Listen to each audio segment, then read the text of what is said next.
Hi good morning எல்லாருக்கும். வெளியே வந்து பார்த்தா வெயிலும் இருந்துச்சு, பனியும் இருந்துச்சு. சரி சூடாக தண்ணி குடிக்கலான்னு தான் குடிச்சிட்ருந்தேன்.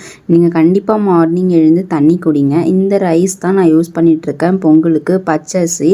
இந்த பிராண்ட் நீங்கள் யூஸ் பண்ணிகிட்ருக்கீங்கன்னா எனக்கு கமெண்ட் பண்ணுங்கள், இல்லை எந்த பிராண்ட் யூஸ் பண்ணிகிட்ருக்கீங்கன்னு கமெண்ட் பண்ணுங்கள். நானும் ட்ரை பண்ணி பார்க்குறேன். நான் பொங்கல் தான் பண்ணேன். பச்சரிசி சிறுபருப்பு போட்டு கொஞ்சம் தண்ணி ஊற்றி வாஷ் பண்ணிவிட்டு உப்பு போட்டு விசில் போட்டு மூடி வச்சுருங்க. 6 விசில் வரைக்கும் வெயிட் பண்ணுங்கள்.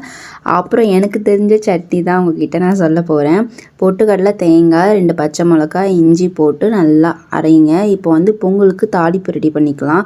எண்ணெய் ஊற்றி கீ ஊற்றி கடுகு, சீரகம், பெருங்காயம் எல்லாம் போட்டுக்கோங்க. கீ மஸ்ட்டு. ஏன்னா எங்கள் வீட்டில் காலி ஆயிடுச்சு, கொஞ்சம் தான் இருந்துச்சு லாஸ்ட்டாக, அதான் போட்டுட்டேன். உங்கள் வீட்டில் நிறைய போடுங்க, ஏன்னா கீ தான் இதுக்கு நல்லாயிருக்கும். பொங்கல்னாலே கீ தான். நீங்கள் கண்டிப்பாக போட்டு செஞ்சு பாருங்கள்.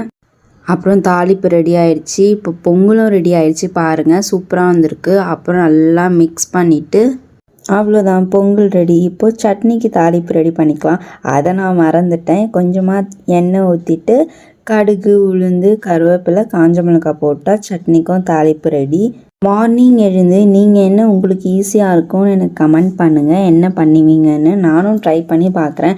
இன்றைக்கி நான் மாவு போடல நேற்று நைட்டு. சரி இன்றைக்கி பொங்கல் தான் எனக்கு ஈஸி, சரி பொங்கல் சட்னி பண்ணிடலான்னு பண்ணிட்டேன். அவ்வளோதான், இப்போ நான் சாப்பிட போகிறேன்.